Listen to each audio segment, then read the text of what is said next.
مرکز کی شان و شوکت احمد رضا کی رنگت، علم و ادب کا دھارا ہے جامعہ ہمارا، علم و ادب کا دھارا ہے جامعہ ہمارا۔ الرحیم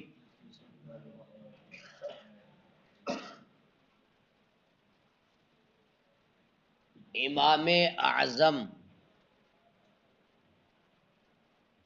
رضی اللہ عنہ سے ایک روایت یہ آئی ہے کہ آپ نے ارشاد فرمایا،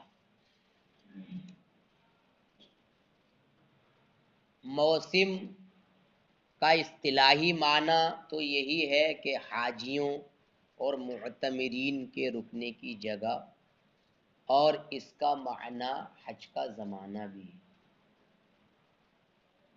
تو آپ سے یہ روایت آئی ہے کہ حاجیوں اور معتمرین کے عمرے اور حاجیوں کے حج کے زمانے میں مکے کے گھروں کو کرائے پر دینا مکروہ ہے، کہ معتمرین جہاں ٹھہرتے ہیں موسم میں جا کر کے، موسم حج و عمرے میں، اور حاجی جہاں جاتے ہیں تو حج اور معتمر کے زمانے میں، حج کے زمانے میں مکے کے گھروں کو کرائے پر دینا مکروہ قرار دیا گیا ہے۔ یہ امام اعظم نے اپنی ایک روایت میں ارشاد فرمایا ہے۔ پھر یہ کہا کہ مقیم اور مجاور کی طرف سے اس میں کوئی حرج نہیں ہے۔ تو مقیم، یہاں یہ بتایا گیا ہے کہ امام اعظم رحمت اللہ تعالی علیہ سے روایت آئی ہے کہ حاجی کی طرف سے اور عمرہ کرنے والے کی طرف سے زمانہ حج و عمرہ میں مکے کے گھروں کو کرائے پر دینا پوریہ مکروہ ہے، لیکن مقیم اور مجاور کی طرف سے، کہ اگر مقیم مکے کے گھروں کو کرائے پر دے رہا ہے، وہاں کا مقیم سے مراد تو مطلق ہے، چاہے اس کا وہ وطن اصلی والا مقیم ہو یا وطن اقامت والا کیا ہو، مقیم۔ مقیم و مجاور اگر اس کام کو کر رہے ہیں تو اس میں کوئی حرج نہیں ہے، اور یہی امام محمد رحمہ اللہ کا فرمان عالی شان ہے۔ اور اگلا مسئلہ یہ ذکر کیا، اس کو سننے سے پہلے تشریحات ذرا ملاحظہ فرمائیں۔ ایک لفظ آ رہا ہے اراضی الخراج، تو اراضی الخراج سے مراد سواد عراق کی زمین ہے، جس کو حضرت سیدنا عمر رضی اللہ تعالی عنہ نے فتح کیا، وہ سواد عراق کی زمین مراد ہے۔ اور دوسرا لفظ ایک آ رہا ہے ارض قطیعہ۔ ارض قطیعہ کا مطلب یہ ہے کہ جو زمین امام نے کسی قوم کے لیے کاٹ دی، کاٹنے کا مطلب متعین کر دی کہ یہ کس کی ہے، فلاں قوم کی ہے، یہ ہے ارض قطیعہ، یعنی امام نے اس زمین کو خاص کر دیا قوم کے لیے، تو اب وہ قوم، مطلب امام کے اس قوم کو مالک بنانے سے وہ قوم اس زمین کی کیا ہوگی، مالک ہوگی۔ یہ ارض قطیعہ ہے۔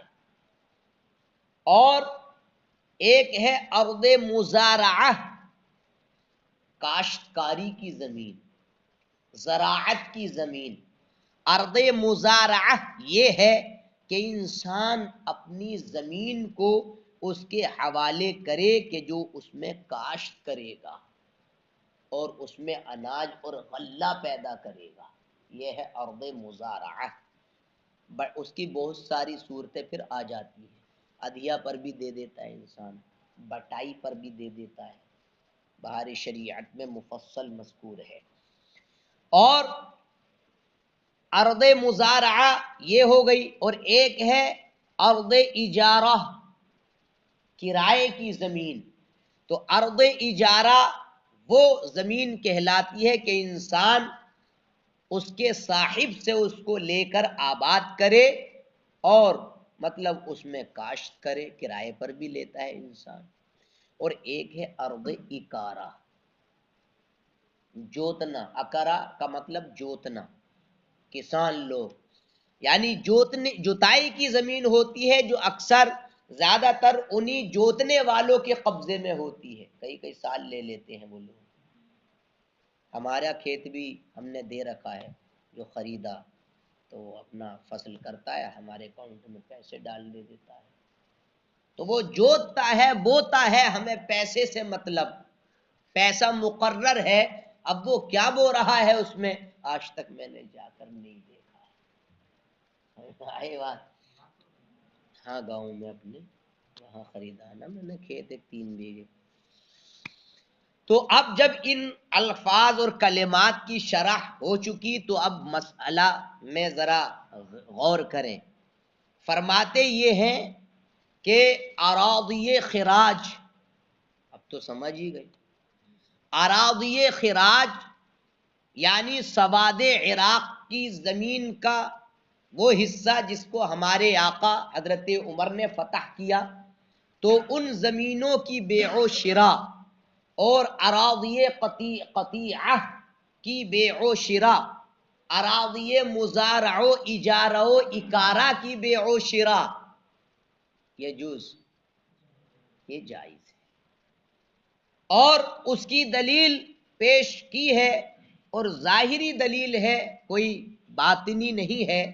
فرماتے یہ ہیں اس لیے مطلب یہ ہے کہ جائز ہے، بھائی ہر چیز میں جو زمین کے کلمات آئے ان کی جو شرح ہوئی اس میں ملکیت پائی جا رہی ہے۔ بھائی حضرت عمر نے لوگوں پر احسان کیا اور زمین پر ان کی ملکیت کو قائم رکھا، تو اراضی خراج کس کی ملکیت میں باقی رہی؟ جن پر احسان کیا۔ تو جب ان کی ملکیت میں رہی تو کیا ان کے لیے اس اراضی خراج کو بیچنا جائز نہیں ہوگا؟ بلا شبہ جو مالک ہے وہ اپنی مملوک کو بیچ سکتا ہے بلا شبہ۔ اور ارض قطیعہ اس میں بھی وہی چیز ہے کہ امام وقت نے کسی قوم کے لیے اس کو متعین کر دیا اور زمین کو خاص کر دیا قوم کے ساتھ، تو اب وہ مالک ہے امام کے مالک کرنے سے، لہٰذا اس کا بیچنا بھی کیا ہے؟ جائز ہے۔ اور ارض مزارعہ میں بھی یہی ہے کہ انسان مطلب یہ ہے کہ اس کو بیچ سکتا ہے، کیونکہ مالک ہونے سے باہر تھوڑی ہو جائے گا وہ۔ ہاں پہلے ترجمہ دیکھیں ذرا۔ وَرُوِيَ عَنْ أَبِي حَنِيفَةَ رَضِيَ اللَّهُ عَنْهُ أَنَّهُ قَالَ، اور امام اعظم رحمہ اللہ سے یہ مروی ہے کہ آپ نے ارشاد فرمایا، كُرِهَ إِجَارَةُ بُيُوتِ مَكَّةَ فِي الْمَوْسِمِ مِنَ الْحَاجِّ وَالْمُعْتَمِرِ، حاجی اور عمرہ کرنے والے کی جانب سے حج کے زمانے میں مکے کے گھروں کو کرایہ پر دینا یہ مکروہ قرار دیا گیا ہے، رہ گیا مقیم اور مجاور کی طرف سے فلا بأس بذالک، تو اس میں کوئی حرج نہیں ہے۔ یہی امام محمد رحمہ اللہ کا فرمان ہے۔ اور اراضی خراج، اراضی قطیع و مزارعہ، اراضی اجارہ و اکارہ، ان کی بیع و شراء بھی جائز ہے۔ والمراد من الخراج ارض سواد العراق، اور خراج سے مراد سواد عراق کی وہ زمین ہے جس کو ہمارے آقا حضرت عمر رضی اللہ تعالی عنہ نے فتح فرمایا۔ لِأَنَّهُ مَنَّ عَلَيْهِمْ، منا کیونکہ حضرت سیدنا عمر نے ان پر احسان کیا، وَأَقَرَّهُمْ عَلَىٰ أَرَاضِيهِمْ، اور ان لوگوں کو ان کی زمینوں پر ثابت رکھا.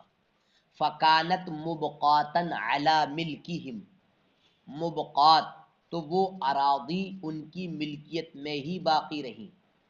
فجاز لہم بیعها، تو اب ان کی بیع و شراء ان کے لیے جائز ہوگی.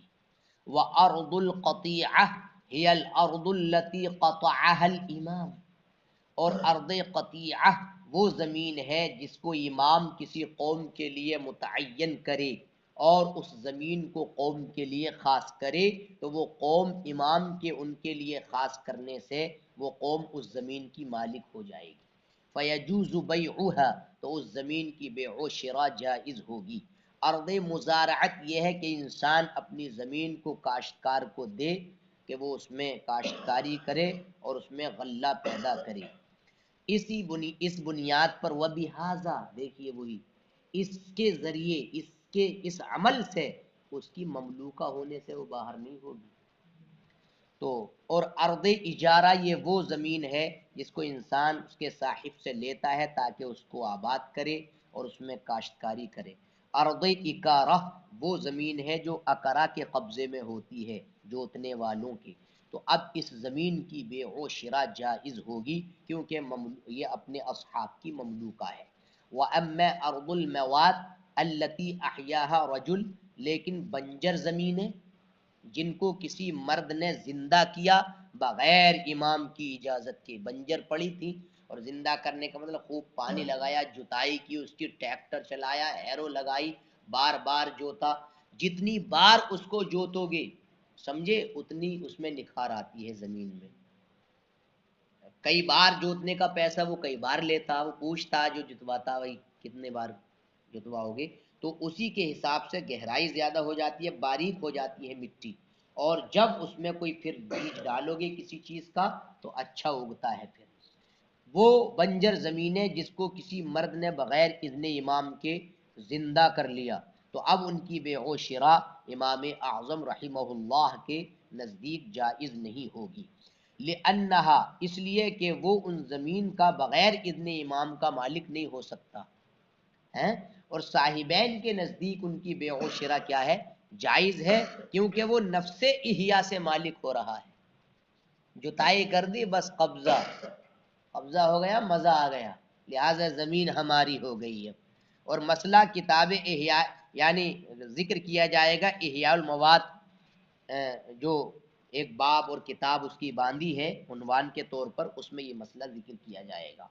آخری مسئلہ وذکر القدوری رحمہ اللہ، اور قدوری رحمہ اللہ نے ذکر کیا کہ بغداد کے گھروں کی بیع و شراء اور مارکیٹ کی وہ دکانیں کہ جو بادشاہ کی ہوتی ہیں، علیہا غلہ، سمجھے کہ نہیں، کہ بادشاہ کی وہ دکانیں، امام قدوری رحمہ اللہ نے ذکر کیا ہے کہ بغداد کے گھروں کی بیع اور مارکیٹ کی وہ دکانیں جو بادشاہ کے قبضے میں ہوتی ہیں، جن میں اناج رکھا ہوا ہوتا ہے، ان کی بیع و شراء بھی جائز نہیں ہے. لِأَنَّهَا لَيْسَتْ بِمَمْلُوکَةٍ، کیونکہ وہ مملوکہ نہیں ہے.